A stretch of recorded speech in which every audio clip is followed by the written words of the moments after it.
नमस्कार. आज आपण एका अशा ग्रंथाबद्दल बोलणार आहोत जो म्हणजे फक्त एक पुस्तक नाहीये. हो. लाखो लोकांसाठी तो एक श्रद्धेचा, अनुभवाचा ठेवा आहे. श्री स्वामी समर्थ लीलामृत. अगदी. श्री शंकर भट्ट यांनी हा ग्रंथ लिहिलाय आणि अक्कलकोटचे श्री स्वामी समर्थ महाराज, त्यांचं चरित्र, त्यांची शिकवण, त्यांच्या अद्भुत लीला या सगळ्याचा हा मुख्य आधार आहे. बरोबर. म्हणजे हा ग्रंथ म्हणजे काय, तर 19व्या शतकात महाराष्ट्रात, विशेषतः अक्कलकोटात, जे एक महान योगी होऊन गेले, हो. ज्यांना दत्तात्रयांचा अवतार मानतात, त्या स्वामी समर्थांच्या जीवनाची ही गाथा आहे. हो. त्यांच्या नुसत्या असण्याने आणि कधीकधी अगदी अतर्क्य वाटणाऱ्या त्यांच्या कृतींनी अनेकांची आयुष्य बदलली. खरंय. हा ग्रंथ म्हणजे त्या बदलांची, त्या कृपेची आणि त्या शिकवणीची एक प्रकारची नोंदच आहे. आणि म्हणूनच आज आपण काय करणार आहोत की याच लीलामृत ग्रंथाच्या आधारावर त्यातल्या काही महत्वाच्या कथा, शिकवणी, संकल्पना यांचा जरा खोलवर विचार करूया. म्हणजे हा ग्रंथ काय सांगतो, त्याचं महत्त्व काय आहे आणि आपल्याला त्यातून काय घेता येईल, हो. याचा आढावा घ्यायचा प्रयत्न करू. चला तर मग स्वामींच्या या जगात एक डुबकी मारूया. नक्कीच. सुरुवात करूया स्वामीजींच्या आगमनापासून. म्हणजे ते कसे आले, त्यांचं स्वरूप कसं होतं. हो, पहिल्या अध्यायातच आहे ना ते. हो, अगदी. पहिल्या अध्यायात त्यांच्या अक्कलकोटमधल्या आगमनाचं वर्णन आहे आणि ते गूढतेने वेढलेलं आहे. म्हणजे नक्की कुठून आले, त्यांचं मूळ काय, हे कुणालाच ठाऊक नाहीये, निश्चित माहिती नाही. पण ते आले आणि त्या परिसरात एक वेगळीच, एक दैवी ऊर्जा जाणवायला लागली. लोकांवर प्रभाव पडला असेल खूप. विलक्षण प्रभाव पडला. लोकांना लगेच जाणवलं की ही कोणी सामान्य व्यक्ती नाहीये. आणि मग दुसऱ्या अध्यायात त्यांच्या दिसण्याबद्दल सांगितलं आहे. म्हणजे ते कसे दिसायचे. हो. वर्णन असं आहे की ते एखाद्या अवलिया फकीरासारखे, म्हणजे ज्याला जगाची, देहाची पर्वा नाही, जो ईश्वरी आनंदातच रमलेला आहे, अशा साधूसारखे. पण त्यांचं तेज मात्र असामान्य होतं. अच्छा. नजर एकदम भेदक होती, बोलणं अगदी त्रोटक, पण खूप अर्थपूर्ण. म्हणजे त्यांना असं सामान्य माणसाच्या चौकटीत बसवणं शक्यच नव्हतं. अजिबात नाही. आणि इथेच मला वाटतं पहिली महत्वाची शिकवण आहे, जी ग्रंथात परत परत येते. कोणती? की बाह्य रूपावरून कुणाला कमी लेखू नका. बरोबर. संतपण किंवा मोठेपण हे कपड्यांवरून किंवा दिसण्यावरून ठरत नाही. ते त्यांच्या कृतीत, त्यांच्या करुणेत, त्यांच्या ज्ञानात असतं. खरंय. म्हणजे स्वामींचं ते फकिरी रूप, ते खरं तर त्यांच्या आतल्या श्रीमंतीचं प्रतीक होतं म्हणायचं. अगदी तसंच. त्यांचं स्वरूप जितकं गूढ, तितक्याच त्यांच्या लीला, त्यांचे चमत्कार, तेही अद्भुत होते. हो, तिसऱ्या अध्यायात त्याचे खूप दाखले आहेत ना. असाध्य रोग बरे करणं, भुकेल्यांना अगदी अचानक अन्न मिळवून देणं, वाट चुकलेल्यांना मार्ग दाखवणं. हो. या गोष्टी केवळ घडल्या नाही, तर त्यातून स्वामींची जी अपार करुणा आहे ती दिसून येते. हे महत्वाचं आहे की चमत्कारांमागे फक्त शक्ती प्रदर्शन नव्हतं. नाही, अजिबात नाही.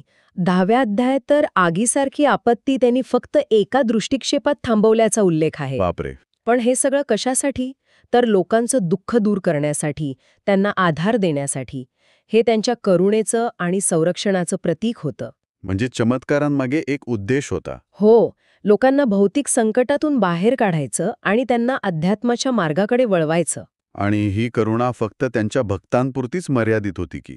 नाही नाही, तेच तर विशेष आहे. 4थ्या अध्यायात वर्णन आहे की ते कसे गरीब, साध्या माणसांमध्ये रमत असत, त्यांना आधार देत असत. पण 18व्या अध्यायात तर असंही वाचायला मिळतं की ज्यांनी त्यांचं अपमान केलं, हो, त्यांच्यावर सुद्धा त्यांनी कृपा केली. अच्छा.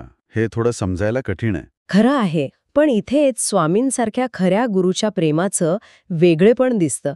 ते प्रेम बिनशर्त असतं.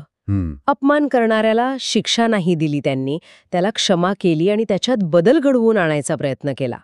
हे त्यांच्या करुणेचं आणि मोठेपणाचं लक्षण आहे. म्हणजे संदेश हा की ईश्वरी तत्व द्वेष किंवा बदला घेत नाही, ते फक्त प्रेम आणि करुणा देतं.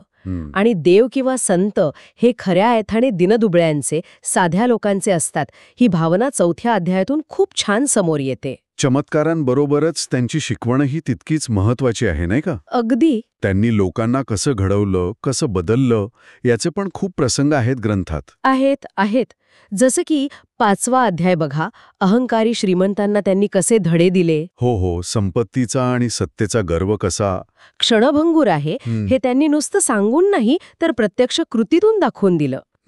आणि मला वाटतं 6वा अध्याय तर अनेकांसाठी खूप म्हणजे खूप आशादायक ठरू शकतो. कसा? कारण त्यात वाईट सवयी, व्यसनं यात अडकलेल्या व्यक्ती कशा स्वामींच्या संपर्कात आल्या आणि त्यांचं आयुष्य पूर्णपणे बदलून गेलं याचं वर्णन आहे. अच्छा. म्हणजे अगदी चोर, व्यसनी लोक सुद्धा? हो, ते सुद्धा त्यांचे भक्त बनले. ही फक्त चमत्काराची गोष्ट नाहीये, नाही. तर गुरूच्या कृपेने आणि मार्गदर्शनाने माणसाच्या मूळ स्वभावात सुद्धा कसं परिवर्तन घडू शकतं याचं हे उत्तम उदाहरण आहे. म्हणजे गुरु केवळ उपदेश करत नाहीत, तर ते आतून बदल घडवतात. अगदी, ते आंतरिक परिवर्तन घडवतात. 7व्या अध्यायात तर ज्ञानाची आणि अहंकाराची चर्चा आहे, बरोबर? हो, तिथे विद्वान, योगी, संन्यासी लोक स्वामींशी चर्चा करायला येतात. आणि स्वामी त्यांना त्यांच्या साध्या पण अगदी भेदक बोलण्यातून ज्ञानाचं खरं स्वरूप उलगडून दाखवतात. म्हणजे पांडित्य किंवा कर्मकांडाच्या पलीकडे जाऊन. अगदी आत्म्याचा अनुभव घेणं महत्वाचं आहे हे त्यांनी सांगितलं. आणि ज्ञानाचा अहंकार तो तर अज्ञानापेक्षाही जास्त घातक ठरू शकतो हे त्यांनी दाखवून दिलं. खरंय. आणि या सगळ्या कथांमधून, प्रसंगांमधून यांच्या शिकवणीचे मुख्य धागे हळूहळू स्पष्ट होतात. जसं की 8व्या अध्यायात श्रद्धेचं महत्त्व सांगितलं आहे. फेथ. विश्वास ठेवाल तरच तरुण जाल, हे त्यांचं वाक्य प्रसिद्ध आहे. हो. जिथे अटळ श्रद्धा आहे तिथेच कृपा शक्य होते. मग 9वा अध्याय येतो, तो भक्तीचं, डिव्होशनचं महत्त्व सांगतो. काही भक्तांना तर इतकी उत्कट भक्ती लाभली होती की त्यांना स्वामींच्या रूपातच प्रत्यक्ष दत्तात्रयांचं दर्शन घडलं. अच्छा. मग येतो कर्म आणि कृपेचा सिद्धांत, कर्मा आणि ग्रेस. तो आहे 11व्या अध्यायात. म्हणजे कर्माची फळं भोगावीच लागतात. हो, त्यातून सुटका नाही हे खरंय. पण स्वामींसारख्या सद्गुरूला जर तुम्ही पूर्णपणे शरण गेलात तर ती फळं भोगण्याची शक्ती मिळते, दुःखाची तीव्रता कमी होते. म्हणजे कृपा कर्माचा नियम मोडत नाही, पण ती त्याला सुसह्य करते, सहन करायला मदत करते. हा विचार खूप दिलासा देणारा आहे. खरंच. आणि ह्याच सोबत जोडलेला आहे 13वा अध्याय. त्यात भक्तांच्या परीक्षांचा उल्लेख आहे. परीक्षा म्हणजे कशा प्रकारच्या? स्वामी अनेकदा भक्तांची श्रद्धा, त्यांची सहनशीलता, नम्रता यांची कसोटी पाहत असत. कधी त्यांना अडचणीत टाकत, कधी दुर्लक्ष करत. पण या परीक्षा म्हणजे शिक्षा नव्हत्या, त्या ईश्वरी प्रेमाचाच एक भाग होत्या. जसं सोनं तापून शुद्ध करतात तसं. अगदी बरोबर. तसं या परीक्षांमधून भक्त अधिक कणखर, अधिक शुद्ध होत असे.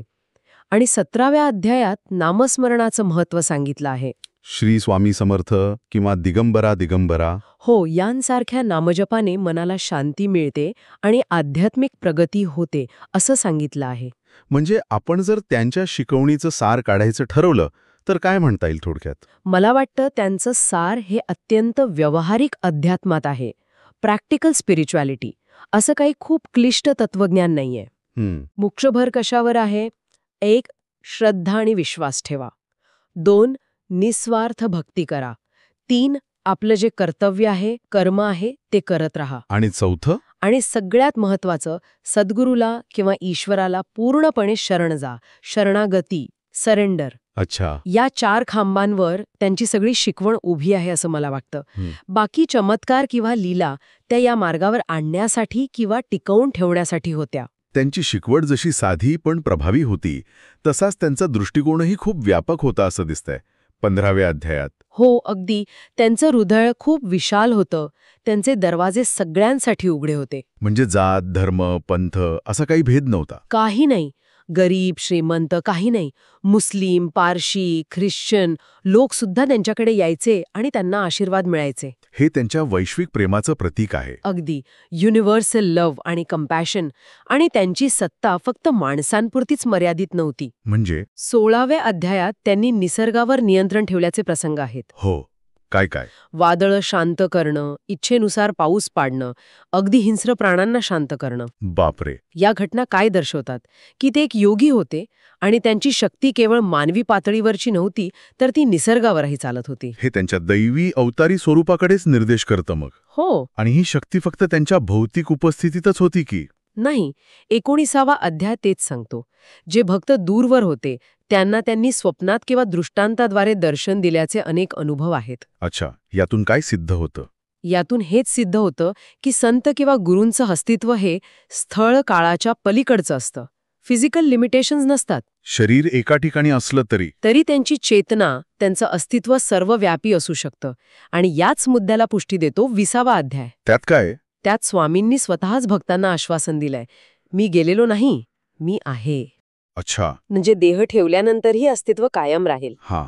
आणि याचं प्रत्यंतर मग 21व्या अध्यायात येतं. तिथे त्यांच्या महासमाधीचं वर्णन आहे, 1878 सालचं. हो, पण कथा तिथे संपत नाही. नाही. कारण त्यानंतरही अनेक भक्तांना त्यांच्या अस्तित्वाची, त्यांच्या मदतीची प्रचिती येत राहिली. म्हणजे तो एका नव्या अध्यायाचा आरंभ होता, स्वामींच्या शाश्वत अस्तित्वाचा अध्याय. Eternal presence. अगदी. यातून मिळणारी सगळ्यात मोठी शिकवण हीच आहे की गुरु आणि भक्ताचं नातं हे केवळ शारीरिक नसतं, ते आत्मिक असतं. गुरु आपल्या शिष्याला कधीच सोडून जात नाहीत. त्यांचं मार्गदर्शन, त्यांची कृपा ही त्यांच्या देहत्यागानंतरही सुरूच राहते. तर या सगळ्या चर्चेवरून लीलामृत ग्रंथातले काही मुख्य विषय किंवा विचार ते पुन्हा पुन्हा समोर येतात असं वाटतंय. आपण ते थोडक्यात मांडू शकतो का परत एकदा? हो, नक्कीच. मला वाटतं काही प्रमुख सूत्र अशी सांगता येतील. पहिलं, श्रद्धा आणि भक्ती. हो. हाच पाया आहे. बरोबर. दुसरं, कर्म आणि कृपा. हे दोन्ही एकत्र चालतात. कर्मातून सुटका नाही, पण कृपेने आधार मिळतो. तिसरं, चमत्कार. हे फक्त अद्भुत घटना नाहीत, तर शिकवण देण्यासाठी आणि विश्वास दृढ करण्यासाठी वापरलेली साधनं आहेत. चौथं, प्रेमाची वैश्विकता. स्वामींचा प्रेम सगळ्यांसाठी होतं, कोणताही भेदभाव नव्हता. पाचवं, गुरुचं महत्त्व. गुरु हेच सगुण परमेश्वर आहेत, तेच मार्गदर्शक आणि तारणहार. स्वामी समर्थ हे दत्तात्रेयाचे अवतार आहेत, ही भावना ग्रंथाच्या केंद्रस्थानी आहे. आणि शेवटचं आणि सहावं, शरणागती. अहंकार सोडून गुरुला शरण जाण्यातच खरं समाधान आणि मुक्ती आहे. आणि म्हणूनच हा ग्रंथ इतका महत्वाचा ठरतो. तो फक्त चरित्र नाहीये. नाही. तो एकाच वेळी भक्ती वाढवणारा आहे, प्रेरणा देणारा आहे आणि तात्विक मार्गदर्शन पण करणारा आहे. बरोबर. तो वाचकाला एकाच वेळी भक्त आणि साधक बनवतो. हो. आणि आजच्या काळात तर तो ई-बुक स्वरूपात पण उपलब्ध आहे, त्यामुळे त्याची पोच वाढली आहे. हे खरंय. अर्थात तुम्ही म्हणालात तसं कधीकधी डिजिटल प्रतींमध्ये काही त्रुटी असू शकतात. हो, किंवा भाषांतरित प्रतींमध्ये मूळ मराठीतला तो गोडवा, ती भावना पूर्णपणे उतरणार नाही, अशी शक्यता असते.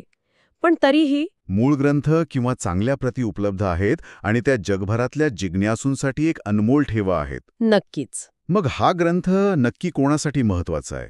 फक्त स्वामी भक्तांसाठीच म्हणायचा का? नाही, मला वाटतं त्याची व्याप्ती त्याहून मोठी आहे. अर्थात स्वामी भक्तांसाठी तर तो प्राणप्रिय ग्रंथ आहेच. त्यांना त्यातून श्रद्धा मिळते, शक्ती मिळते, स्वामी जवळ असल्याची अनुभूती मिळते. जे अध्यात्म मार्गावरचे साधक आहेत त्यांना अगदी साध्या सरळ भाषेत व्यावहारिक मार्गदर्शन मिळतं. कसं जगावं, कसं वागावं, श्रद्धा कशी ठेवावी. आणि अभ्यासकांसाठी? हो, जे साहित्याचे किंवा भारतीय संस्कृतीचे अभ्यासक आहेत त्यांच्यासाठी हा 19व्या शतकातल्या एका महत्त्वाच्या संताचं चरित्र, तत्कालीन समाज, भक्ती परंपरा याचा अभ्यास करण्यासाठी एक महत्त्वाचा ऐतिहासिक आणि सांस्कृतिक दस्तावेज आहे. म्हणजे थोडक्यात सांगायचं तर श्री स्वामी समर्थ लीलामृत हे फक्त एका पुस्तकाचं नाव नाही, तर ते शब्दांमधून अनुभवाला येणारं स्वामींचं दर्शन आहे. अगदी समर्पक. या 21 अध्यायांमधून स्वामी समर्थांचं ते चिरंतन अस्तित्व, त्यांची करुणा, त्यांचे चमत्कार आणि त्यांची कालातीत शिकवण आजही आपल्यापर्यंत पोचते आहे. बरोबर. हा ग्रंथ म्हणजे भक्तांसाठी एक आश्वासन आहे, साधकांसाठी दीपस्तंभ आहे आणि जगासाठी एक आठवण आहे की मानवी जीवनात सुद्धा दैवी शक्तीचा, प्रेमाचा आणि करुणेचा अनुभव घेणं शक्य आहे. खरंच, या चर्चेतून लीलामृतातल्या अनेक गोष्टींवर नव्याने विचार करायला मिळाला. त्याची खोली, त्याचं महत्त्व अधिक जाणवलं. पण जाता जाता एक विचार मनात येतोय, जो याच चर्चेतून पुढे आलाय. हा, कोणता विचार? आपण बोललो की स्वामींनी देह ठेवण्यापूर्वी मी गेलो नाही, आहे असं आश्वासन दिलं. हो. आणि त्यांच्या महासमाधीनंतरही भक्तांना त्यांच्या अस्तित्वाची प्रचिती येत राहिली. लीलामृतात त्यांच्या या शाश्वत अस्तित्वाचा उल्लेख आहे. मग आजच्या जगात, जिथे कदाचित पूर्वीसारखे असे उघड चमत्कार किंवा लीला दिसत नसतील, तिथे सामान्य माणूस स्वामींच्या किंवा अशा कोणत्याही गुरूच्या शाश्वत अस्तित्वाचा अनुभव कसा घेऊ शकेल, त्याचा अर्थ कसा लावू शकेल, हा विचार करण्यासारखा प्रश्न आहे नाही का? निश्चितच हा खूप महत्वाचा आणि चिंतनाचा विषय आहे. आणि कदाचित याचं उत्तर प्रत्येकासाठी वेगळं असेल. कसं? काही जणांना तो अनुभव कदाचित आंतरिक शांततेतून येईल किंवा मिळालेल्या प्रेरणेतून येईल. काही जणांना कठीण प्रसंगी अचानक मिळालेल्या मदतीतून किंवा मार्गदर्शनातून जाणवेल. हां. तर काही जणांना केवळ त्यांच्या स्मरणातून जी एक सकारात्मक ऊर्जा मिळते त्यातून जाणवेल. शाश्वत अस्तित्व म्हणजे नेमकं काय आणि ते आजच्या काळात कसं अनुभवायचं? यावर प्रत्येकाने स्वतः विचार करण्याची गरज आहे. हो, आणि हा ग्रंथ आपल्याला त्या विचारापर्यंत नक्कीच घेऊन जातो.